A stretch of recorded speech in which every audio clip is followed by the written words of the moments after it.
Hola Teresa, para empezar me gustaría que charláramos un poco, que nos dieras tu opinión.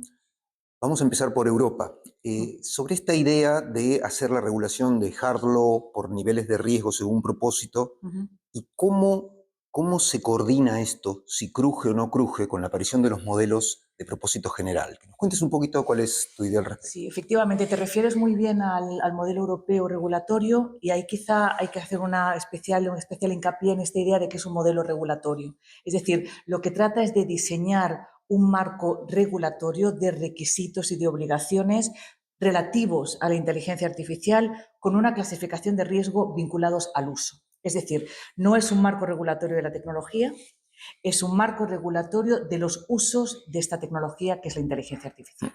Y en esta clasificación de riesgos a la que te refieres, efectivamente hay tres niveles muy evidentes. Un nivel limitado que de alguna manera abraza todos aquellos supuestos que la Unión Europea, desde una perspectiva casi más de valores y de posicionamiento ideológico, considera inaceptables para la sociedad actual y que considera prácticas prohibidas, usos prohibidos de la inteligencia artificial. Un segundo nivel, que es el que da sentido a este modelo regulatorio al que me refería, que son los sistemas de alto riesgo de inteligencia artificial, que definen primero un conjunto de áreas que son aquellas que vinculan con los objetivos de política legislativa del reglamento, la protección de los derechos fundamentales, la protección de la democracia y del Estado de Derecho, y a partir de ahí cuelgan una serie de áreas que considera la Unión Europea que ponen de manifiesto un alto nivel de riesgo, a pesar de que el uso de la inteligencia artificial en estas áreas se considera beneficiosa y altamente prometedora.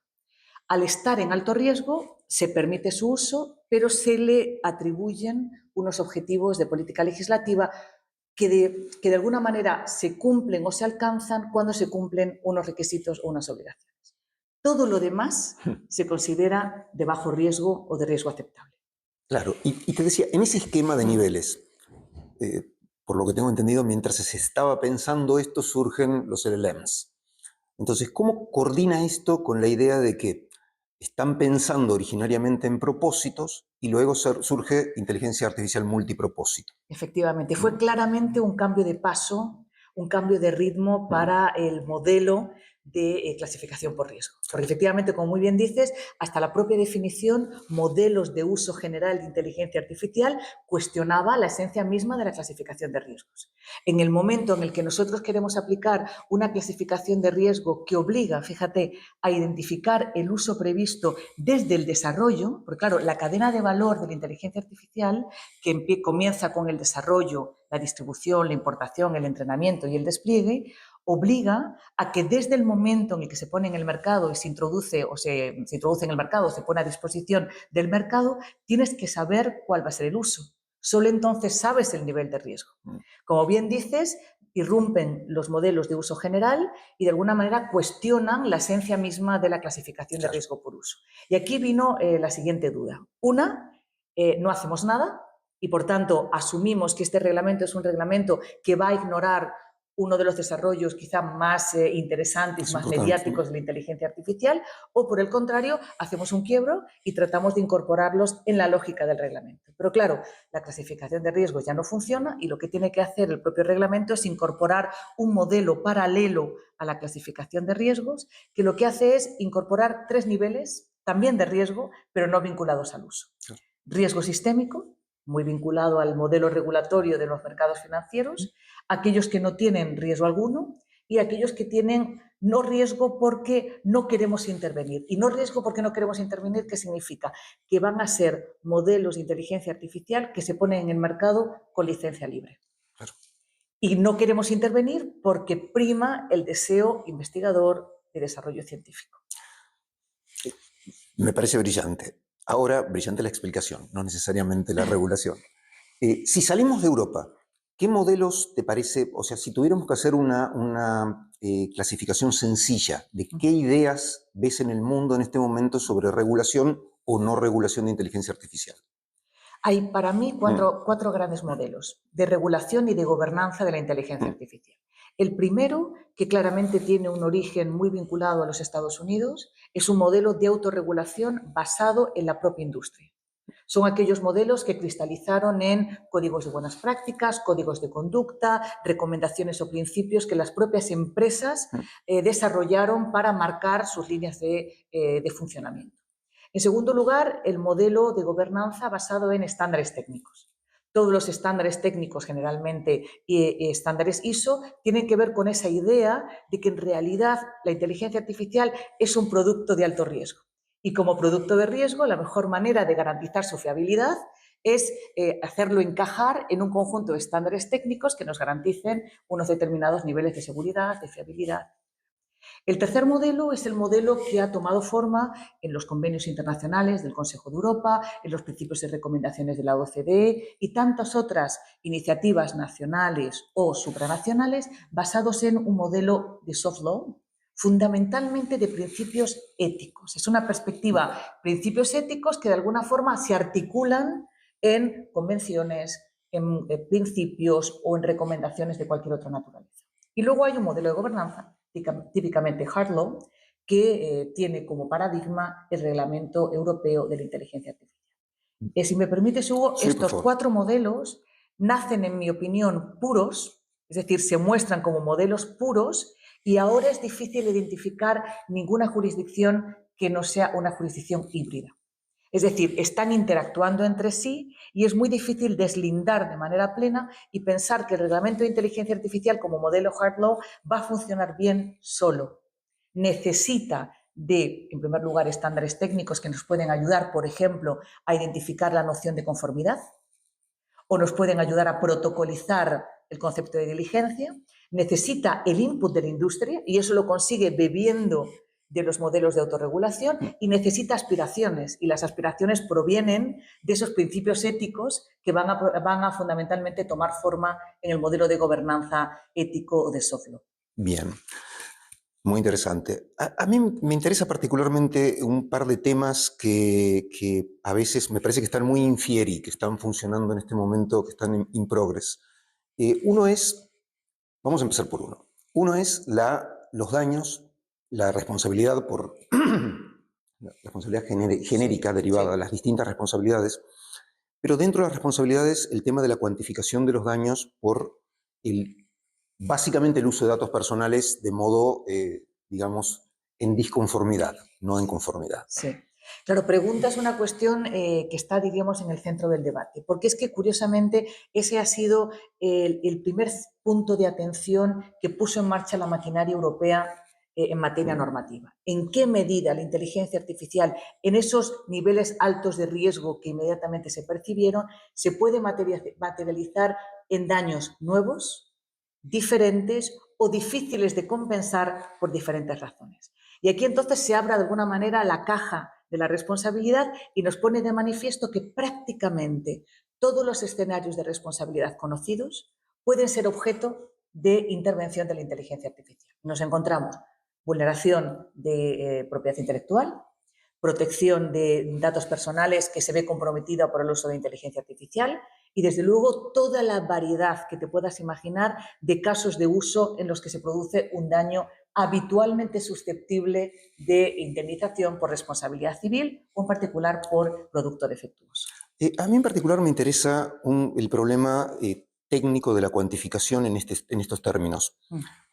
Supongamos que hay una vulneración de datos personales y sabemos que con esos datos hoy se pueden hacer ciertas cosas. Es decir, hoy tienen un cierto costo para la persona, un cierto impacto dañoso para la persona. Pero sabemos también que tenemos una curva más o menos previsible, no voy a decir exponencial porque ya gastamos la palabra en la pandemia, pero una curva según la cual va a ser cada vez más peligroso que nuestros datos puedan ser usados porque con menos datos van a poder inferir más cosas de nosotros y con la misma cantidad de datos van a poder inferir cosas que van a ser más peligrosas. Por eso me resulta particularmente interesante si tienes alguna opinión sobre los modos de cuantificación. Imaginémonos que las hay, que hay una class action, una acción colectiva en este momento. Sí. ¿Cómo cuantificamos una fuga, un breach de datos personales? Bueno, aquí tocas un tema difícil y me vas a permitir que la respuesta la aproxime desde 2 áreas que conozco mejor, y que probablemente no respondan en absoluto a la cuestión que planteas, que tiene otros ángulos, pero dos cuestiones que a mí en particular enseguida me hace conectar con tu pregunta. La primera es algo que se ha resuelto de manera específica en una reforma legislativa. La Directiva de Productos Defectuosos cubría un conjunto de daños muy específico listados en la norma y era muy dudoso que esa definición de daños incluyera la pérdida de datos, fueran personales o fueran no personales, fuera un conjunto de Big Data de una compañía o no. Se ha incluido de manera expresa y, por tanto, lo que en primer lugar es que tenemos un asidero jurídico para poder decir la pérdida de datos, el compromiso de datos porque se han filtrado al exterior, en sí mismo es un daño indemnizable por vía de producto defectuoso. Sería mi primera respuesta, que no es completa, pero que te da un primer ángulo va muy interesante. bien. La otra cuestión que a mí me resulta particularmente sugerente es esta noción de si los datos pueden ser considerados activos y a la vez si pueden ser considerados activos susceptibles de derechos de propiedad. Es decir, si más allá de una exposición, por ejemplo, de tu vida privada, que puede tener implicaciones que nosotros en Europa resolveríamos con las leyes de privacidad, ¿no? O las leyes de derecho al honor o reputacionales. La cuestión es, si se pierden datos, ¿se está perdiendo un activo sobre el cual yo puedo demostrar que soy propietario? Es decir, la manera sueca de Es decir, soy propietario de mi imagen y esas cosas. Efectivamente, y por tanto, como soy propietario, esto lo puedo cuantificar y lo cuantifico como un activo bajo mi propiedad que se he perdido. Puedo, por tanto, por ejemplo, asegurarlo. Bueno, pues esto entra de lleno en otro ámbito apasionante que estamos trabajando tanto en Naciones Unidas como en HIDROA, como la propia Unión Europea, que es en qué medida los datos pueden ser tratados como activos, en particular como activos digitales. Por ejemplo, en el European Law Institute estamos ahora mismo finalizando un proyecto de varios años en 3 grandes etapas que está centrado en la idea de los llamados digital assets. Los digital assets no son ni mucho menos solo las criptomonedas, sino que son cualquier unidad codificada en datos que representa un valor, un interés o un derecho. La tercera fase de este proyecto son la llamada herencia digital. Es decir, en qué medida perder importantes publicaciones que he hecho en una red social implica efectivamente un daño indemnizable, o en qué medida es un activo susceptible, por ejemplo, de sucesión en caso de fallecimiento. Es decir, yo creo que esta idea de los datos tan interesante que planteas y de la cuantificación del daño tiene mucho también que ver con realmente qué son los datos y, por tanto, Exacto. qué tipo de interés yo puedo reclamar en relación con datos perdidos, datos comprometidos o datos que ya no están a mi disposición.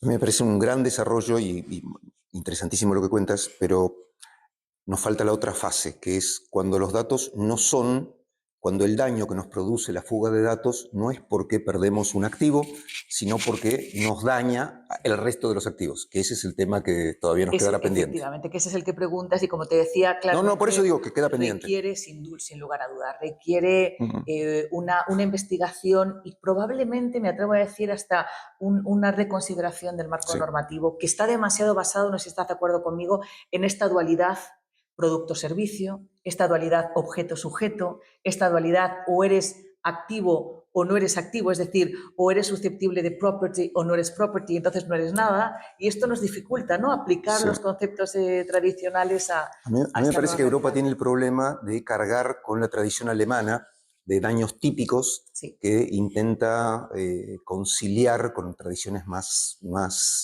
abiertas, más flexibles, y eso hace complicado el asunto, pero vamos en una vía interesante. Vamos en una vía interesante. Estoy de acuerdo. Perdón, me quedaba algo más sobre enforcement. No el enforcement privado, el de responsabilidad, sino el enforcement público. Bueno, las multas son altas, esto de hasta el 7% de la facturación, hasta el 3% de la facturación, son montos importantes. Pero hay una duda mía que me parece que siempre es interesante, es la efectividad del enforcement. O sea, yo me imagino que los incentivos están puestos para poner una compañía en la isla, que no quiero decir su nombre para no herir susceptibilidades, en alguna isla perdida, en la cual la jurisdicción europea no llegue a fabricar productos de ahí y no van a lograr que el enforcement produzca el efecto disuasivo que se produce, que se espera.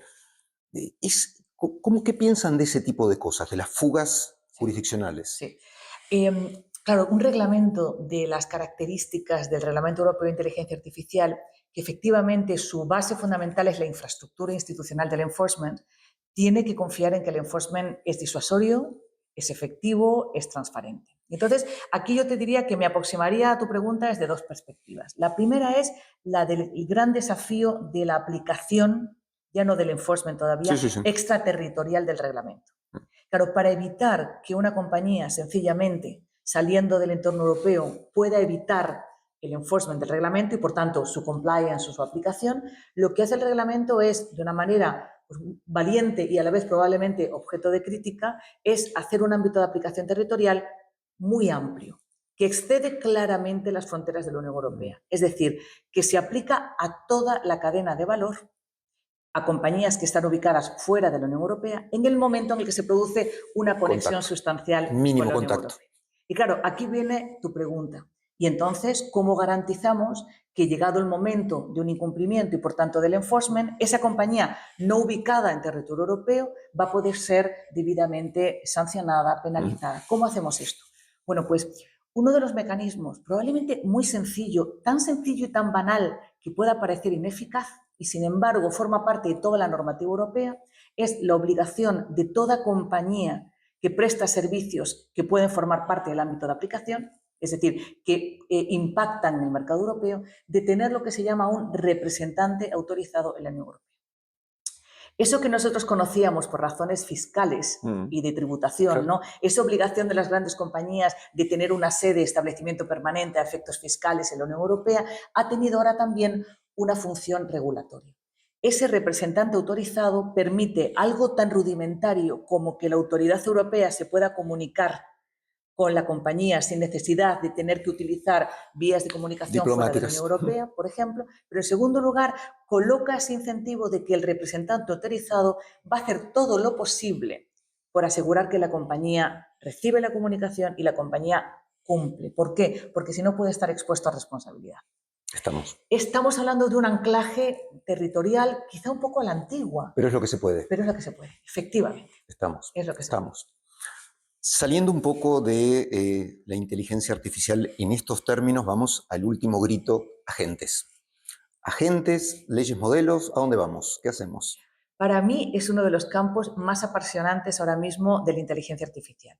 La inteligencia artificial agéntica o los agentes de inteligencia artificial. ¿Y por qué digo lo más interesante? Primero, porque el año pasado, en el mes de julio y luego posteriormente a la Asamblea General en el mes de diciembre del 2024, se aprueba por parte de Naciones Unidas una ley modelo que, a pesar de su título, quizá poco sugerente, ley modelo de contratación automatizada, abraza la realidad de los agentes de inteligencia artificial. Y lo hace en el marco de una de las disciplinas, podríamos decir, más clásicas del derecho privado, derecho de obligaciones y contratos.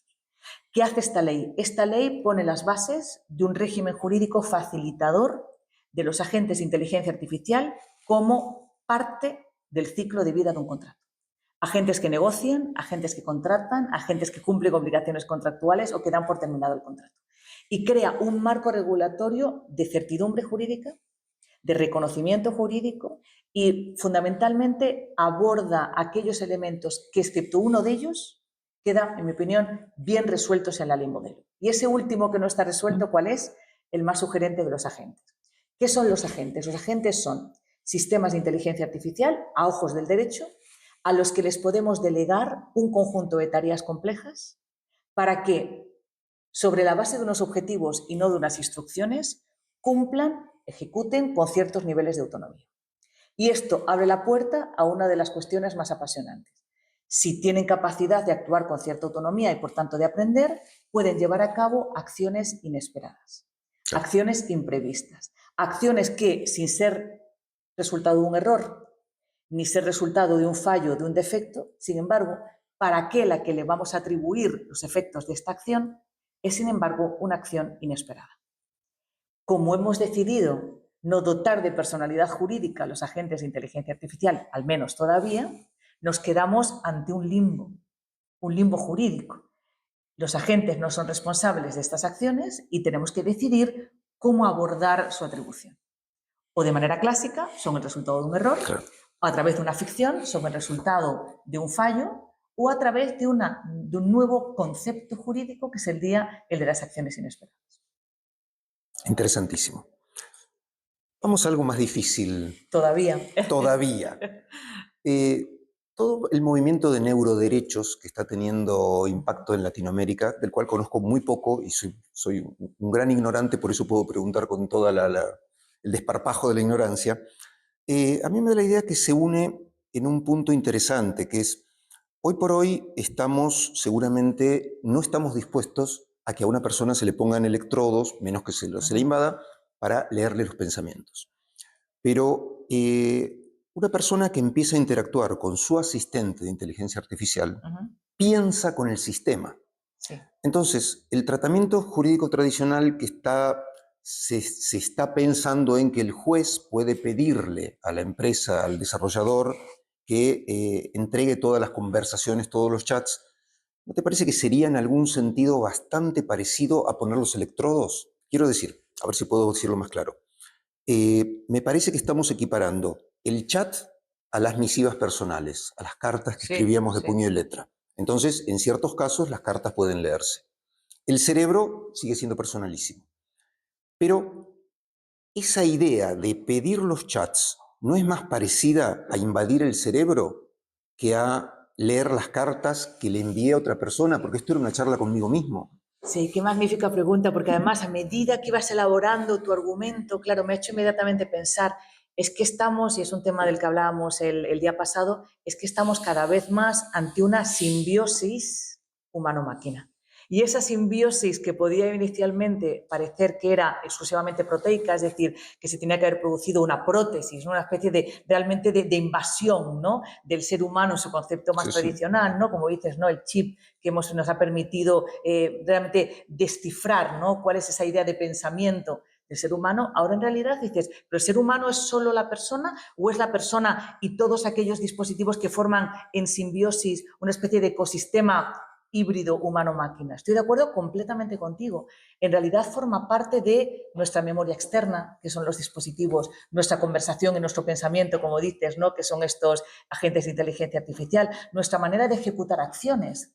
Hasta ahora el ser humano nos parecía que había amplificado su capacidad física cuando podía utilizar una palanca o un martillo.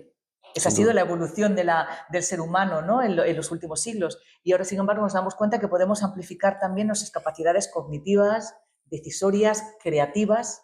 Hablábamos ayer de un tema muy interesante. Cuando el ser humano crea junto con la máquina, con la inteligencia artificial generativa, y ahora nos empeñamos todavía en distinguir, pero esto sigue siendo humano, pero fue el humano el que dio la idea o el que hizo la última edición. Pero esto es humano porque, ¿por qué es humano? Si es en realidad un trabajo conjunto, absolutamente híbrido. Entonces, estoy de acuerdo contigo con que tenemos que romper esa noción de espacio-tiempo, ¿no? Del ser humano somos este cuerpo que estamos aquí sentados y todo lo demás es externo. Estoy de acuerdo contigo con que no es así. Muchísimas gracias, Teresa. Siempre se dicen estas cosas. Me quedaría hablando horas, pero esta vez es verdad. El tema y la entrevistada, la persona, Muchísimas gracias. la contraparte del diálogo lo ameritan. Muchas gracias. Ha sido un placer. Muchas gracias.